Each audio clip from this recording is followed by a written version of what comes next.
What's up, everyone? South Florida Bourbon Guy here with another Daily Bit from the Barrel. Today, I just want to talk briefly about the fermentation process during the bourbon production overall process. And as you recall, we get the grains in from the distillery. We basically mill them down, we press them down, we put them in a cooker. We are able to separate the grain starches and the sugar, but in the fermentation process is where the distiller adds their yeast, and basically yeast is used for their flavor profile. The yeast takes those sugars and converts them into ethanol or alcohol, carbon dioxide, making this distiller's beer.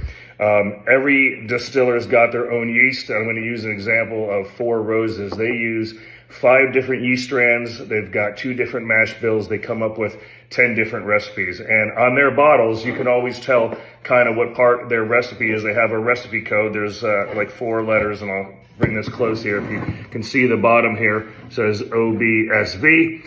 The V means delicate fruit spices, delicate fruit content based on their mash bill. But again, that's the yeast that they use during the fermentation process.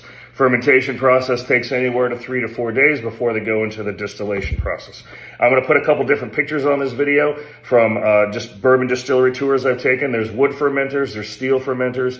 The steel ones are easier to clean, a little bit easier to maintain, but the wood ones bring out the natural flavors. I think I've got a picture of Michter's, I've got a picture of Woodford, and I've got steel and wood from Four Roses. So that's it, fermentation process.